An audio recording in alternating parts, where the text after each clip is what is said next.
Livro Libertação, por Francisco Cândido Xavier, pelo Espírito André Luiz. 13. Convocação familiar. Alcançando a grande residência em que Margarida descansava, antes de nos instalarmos de novo junto à enferma, Gúbio, assistido agora pelo enorme respeito de Saldanha, dirigiu-lhe a palavra, examinando a oportunidade de conversarmos com o juiz e analisar a situação da filhinha de Jorge, ali refugiada. O magistrado residia com os parentes na ala central do vasto edifício de que Gabriel e a esposa usavam pequena dependência. Até então, não lhe havíamos atingido a zona domiciliar. É possível, informou nosso instrutor, promovermos benéfica reunião, convocando alguns encarnados a possível ajuste. O juiz certamente dispõe de alguma peça em que possamos permanecer congregados por alguns minutos. Saldanha concordou, através de monossílabos, ao modo de aprendiz que se vê na obrigação de aderir indiscriminadamente ao mestre. A noite é propícia, prosseguiu o instrutor, prestativo e simples. E atravessamos os primeiros minutos da madrugada. Entramos respeitosos, mas confesso que o sono do magistrado não poderia ser tão calmo quanto desejaria, em virtude do grande número de entidades sofredoras que lhe batiam às portas internas. Algumas rogavam socorro em altos brandos. A maioria reclamava justiça. Dispunhamos a visitar os aposentos particulares do dono da casa, quando um rapaz encarnado nos surge à frente, cauteloso, deslocando-se a caminho do pavimento inferior. Saldanha tocou de leve o braço de Gúbio e notificou: "Este é Alencar, irmão de Margarida e perseguidor de minha neta." "Vejamo-lo", exclamou interpelado, alternando-nos a direção. Seguimos o jovem que nem de longe conseguiria registrar-nos a presença e observamos que, após descer alguns degraus, se postava à entrada de compartimento modesto, tentando forçá-lo. Em torno, inalava-se o hálito viciado, percebendo-se que o jovem procedia de grandes libações. "Todas as noites", comentou Saldanha preocupado, "procura abusar de nossa pobre menina. Não tem o mínimo respeito a si mesmo. Reparando a resistência de Lia, estende os processos de perseguição com ameaças diversas, e acredito que, se ainda não atingiu os fins indignos para os quais se orienta, é porque permaneço a postos, agindo na defesa com a brutalidade que me é característica." Notamos, admirados, o tom de humildade que transparecia das palavras do vigoroso verdugo. Saldanha ressurgia visceralmente transfigurado.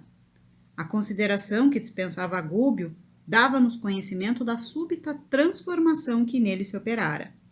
Mostrava compreensão e doçura nos gestos reverentes. Ouvindo-o, nosso orientador, sem qualquer alarde de superioridade, concordou: "Efetivamente, Saldanha, este rapaz se revela possuído de forças degradantes e precisa de colaboração energética que o auxilie a buscar higiene mental." Em seguida, atentamente ministrou-lhe passes magnéticos nos órgãos visuais. Escoados alguns minutos, Alencar retirou-se, algo cambaleante, para a câmara de dormir, de pálpebras semicerradas, acreditando Saldanha que alguma enfermidade inofensiva por alguns dias, a partir daquela hora, o ajudaria a meditar nos deveres do homem de bem.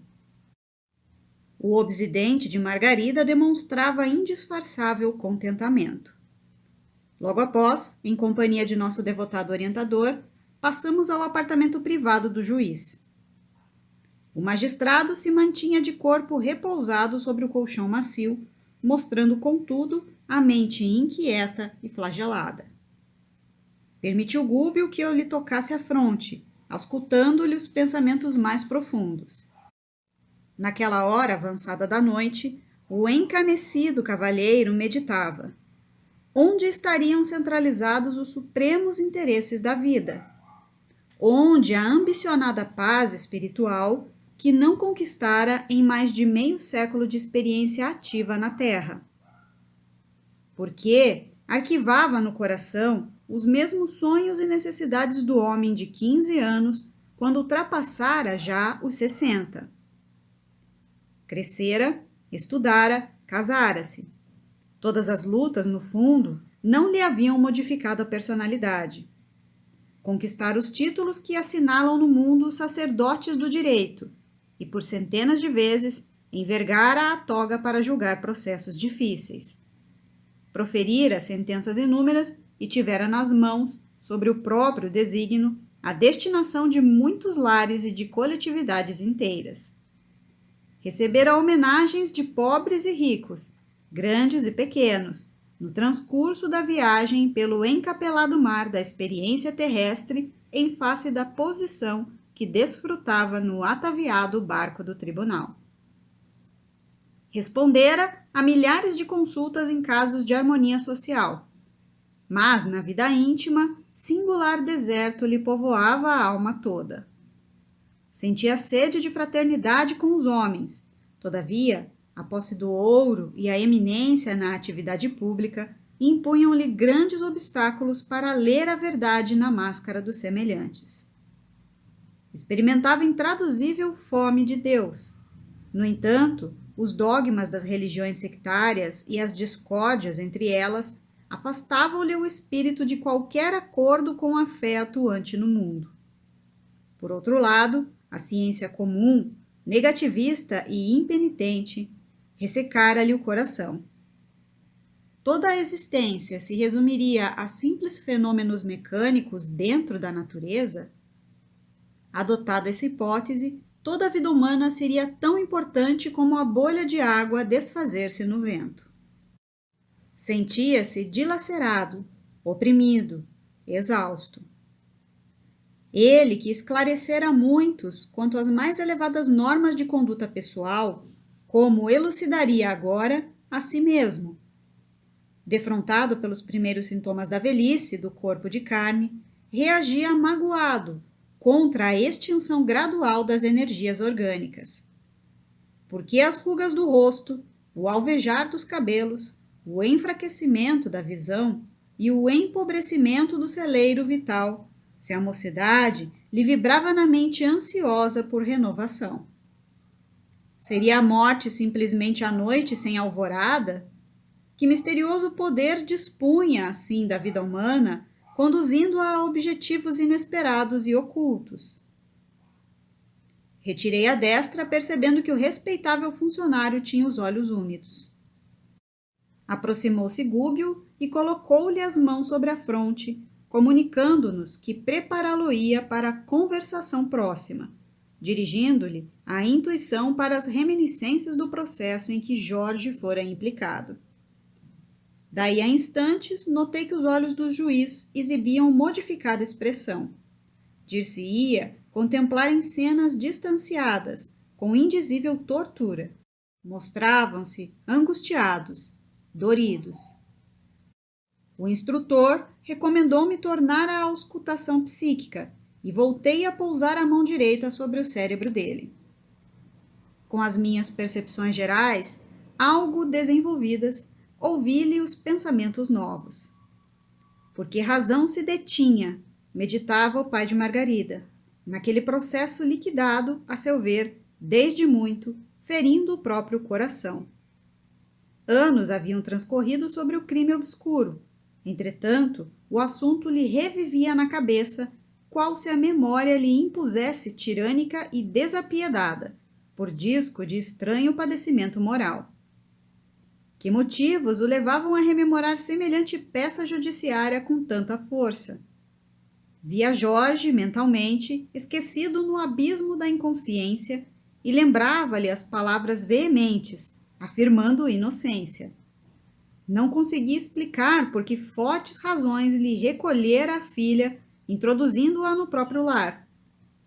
Debalde procurava um móvel secreto que o levava a demorar-se no assunto, naquela madrugada de inexplicável insônia. Recordou que o sentenciado perdera a assistência dos melhores amigos e a própria esposa suicidara-se em pleno desespero. No entanto, por que reter-se naquele caso sem importância?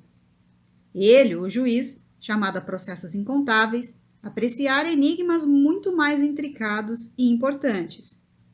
Não conseguia, pois, justificar-se quanto às reminiscências do humilde condenado, réu de crime comum. Nesse comenos, o instrutor recomendou a Eloy e a mim o trazimento de Jorge, fora do veículo carnal, ao domicílio do magistrado, enquanto prepararia a este último o desligamento parcial do corpo através do sono. Voltamos, o companheiro e eu, ao cubículo do obsidiado que se achava ausente do vaso físico em grande prostração. Administrei-lhe ao organismo perispiritual recursos fluídicos reparadores e transportamo-lo à residência indicada.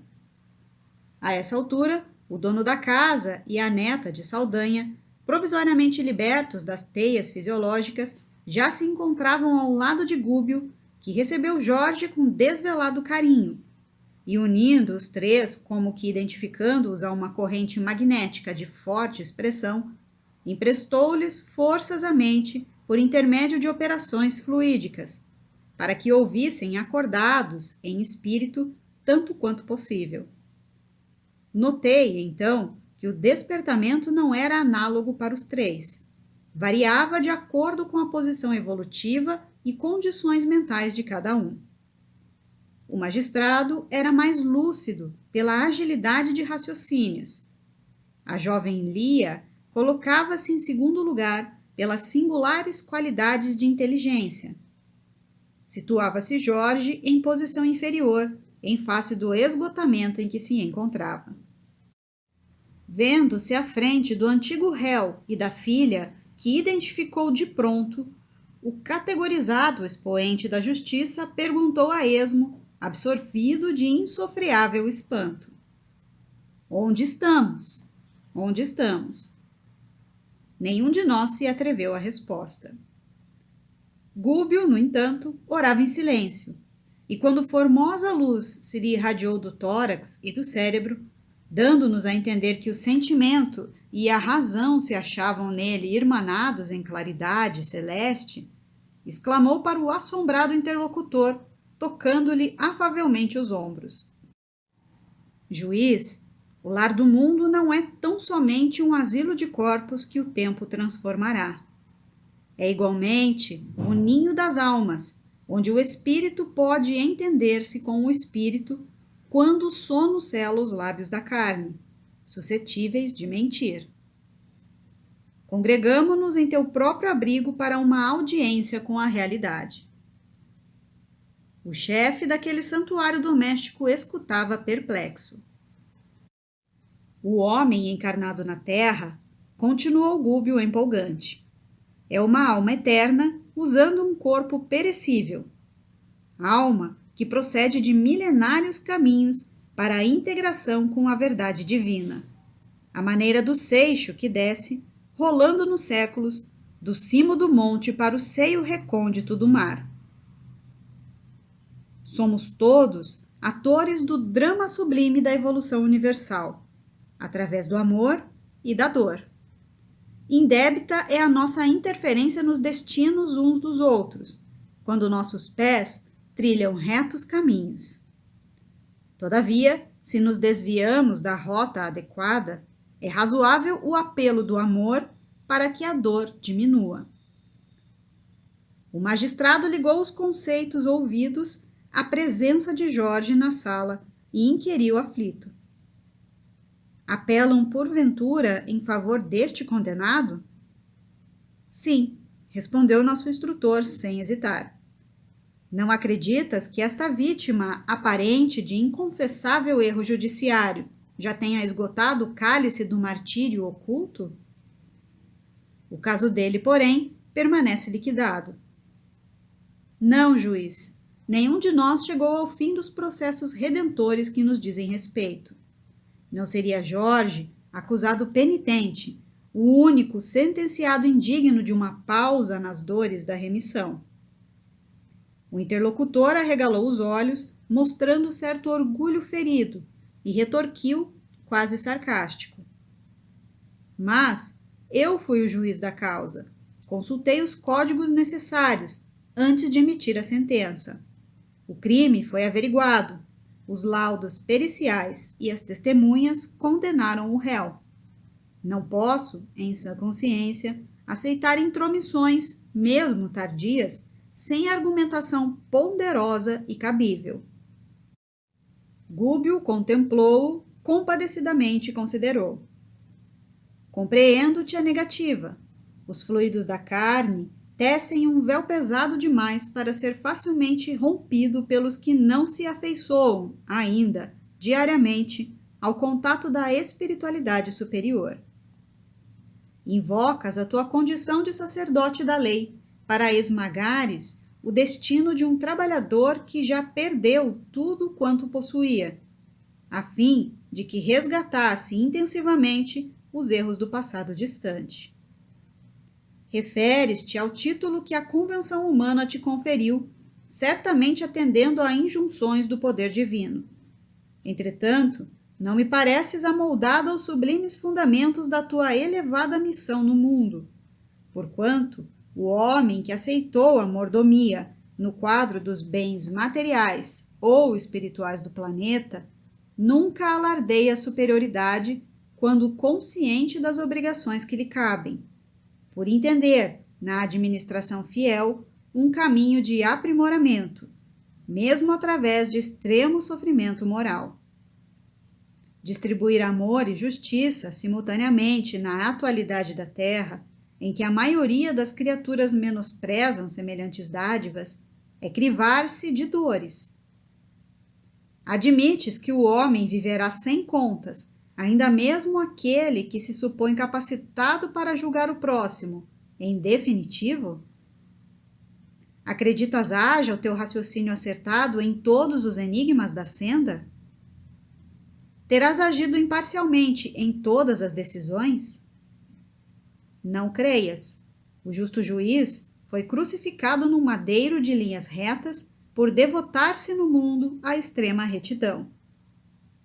Todos nós, na estrada multissecular do conhecimento edificante, muita vez colocamos o desejo acima do dever e o capricho a cavaleiro dos princípios redentores que nos compete observar.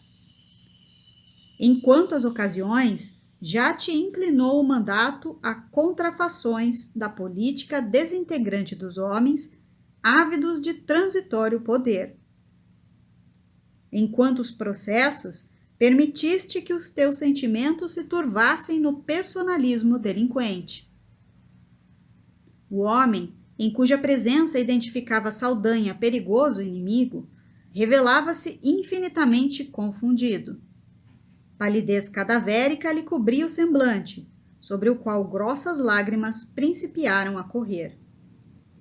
Juiz, continuou Gúbio em voz firme, não fosse a compaixão divina que te concede ao ministério diversos auxiliares invisíveis, amparando-te as ações, por amor à justiça que representas, e às vítimas dos teus erros involuntários e das paixões obcecantes daqueles que te cercam, não te permitiriam a permanência no cargo.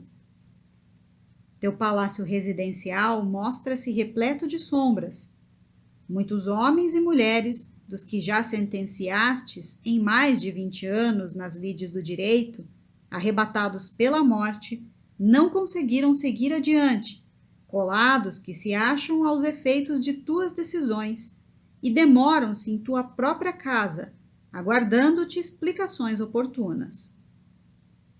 Missionário da lei, sem hábitos de prece e meditação, únicos recursos através dos quais poderias abreviar o trabalho de esclarecimento que te assiste, grandes surpresas te reserva o transe final do corpo. Verificando-se pausa mais longa, o magistrado exteriorizou nos olhos indefinível terror, caiu de joelhos e rogou: benfeitor ou vingador, ensina-me o caminho. Que devo fazer a benefício do condenado? facilitarás a revisão do processo e restituí-lo-á à liberdade. Ele é, então, inocente? Indagou o interlocutor, exigindo bases sólidas e futuras conclusões.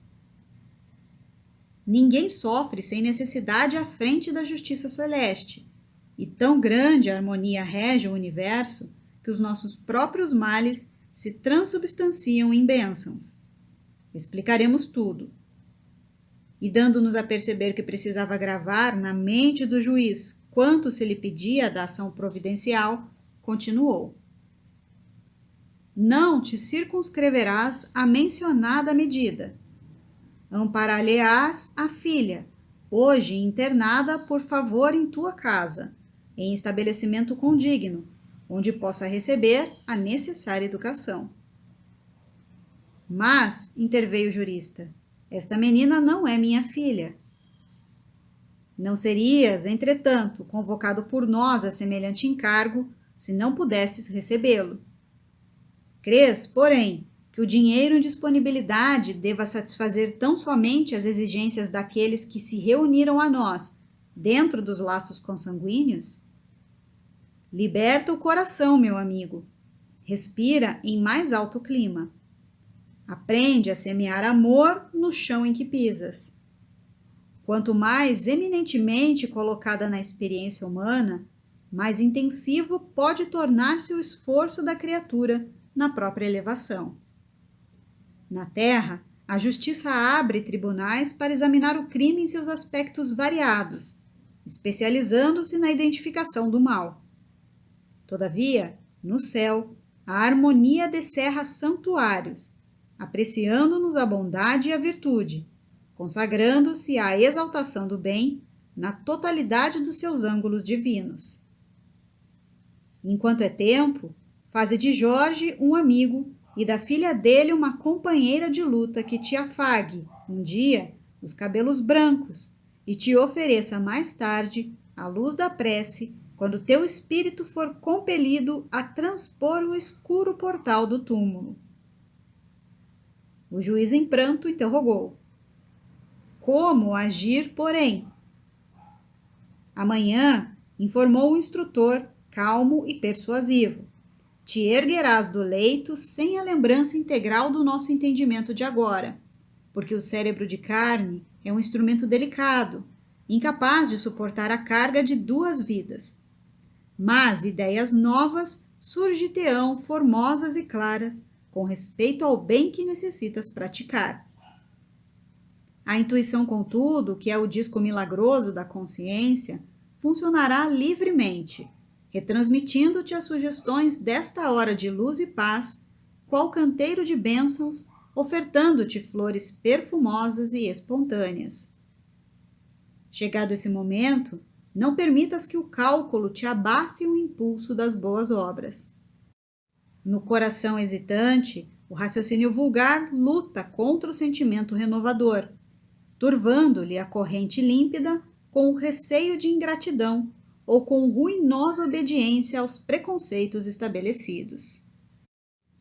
Diante de Saldanha, que acompanhava a cena, demonstrando indizível bem-estar, Jorge e a filha trocavam olhares de alegria e esperança.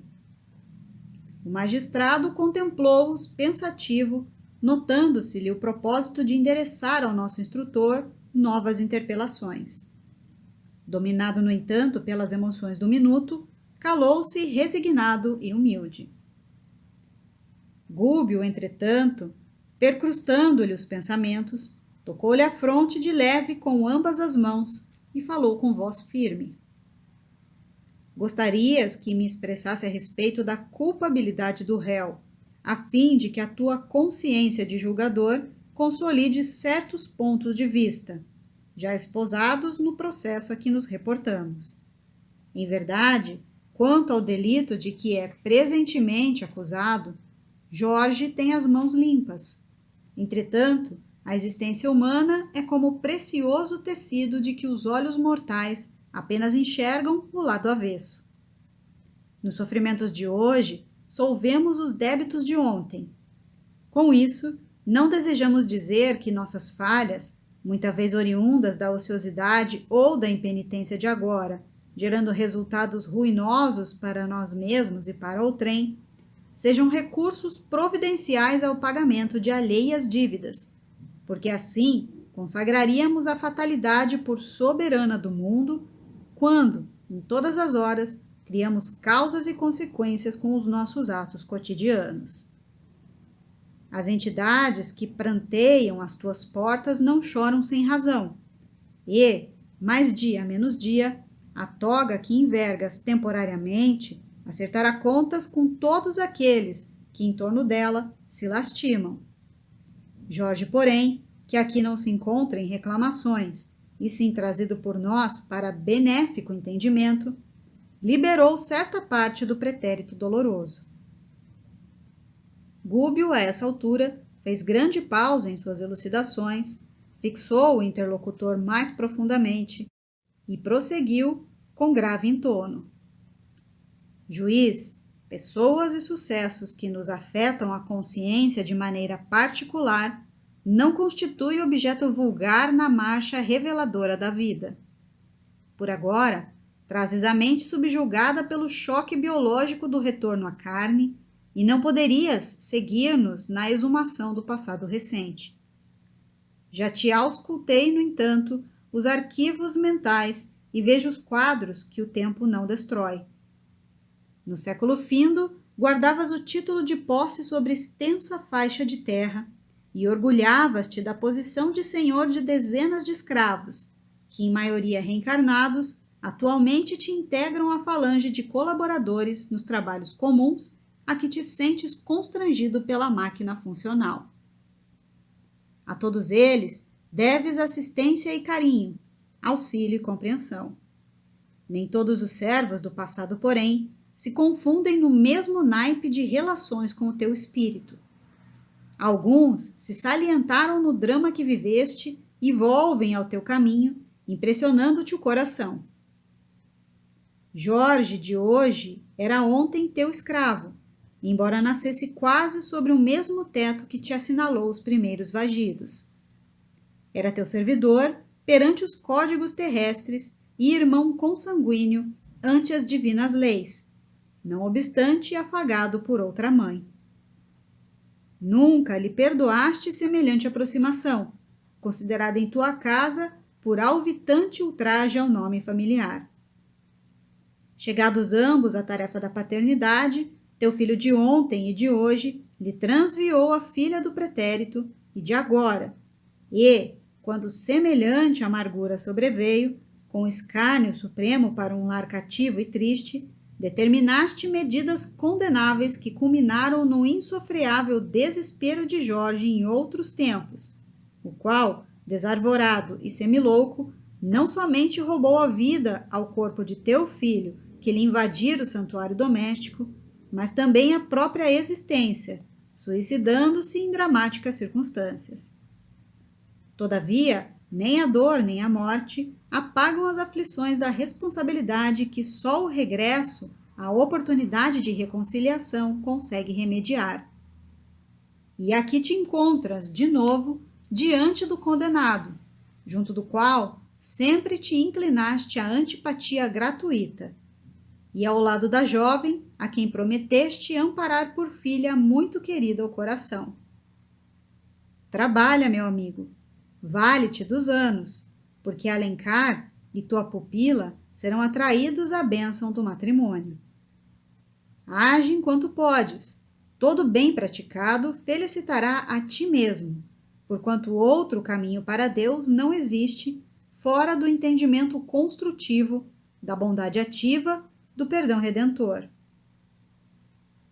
Jorge, humilhado e desiludido, apagou o desvario deplorável, suportando inominável martírio moral em poucos anos de acusação indébita e prisão tormentosa, com viuvez, enfermidades e privações de toda a espécie. O nosso orientador fitou-o compadecido na pausa mais ou menos longa que se fizera, e rematou. Não te dispões, por tua vez, aos testemunhos salvadores? Abalo salutar oculto à nossa apreciação, certamente sulcava a fundo o espírito do magistrado, que mostrava o semblante extremamente transformado.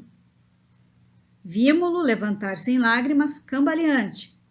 A força magnética do nosso instrutor alcançara-lhe as fibras mais íntimas, porquanto os olhos dele pareciam iluminados de súbita determinação. Abeirou-se de Jorge, estendeu-lhe a destra em sinal de fraternidade, que o filho de Saldanha beijou igualmente em pranto, e em seguida acercou-se da jovem, abriu-lhe os braços acolhedores e exclamou comovido: serás minha filha, doravante, para sempre. Indescritível contentamento marcou-nos o inovidável minuto.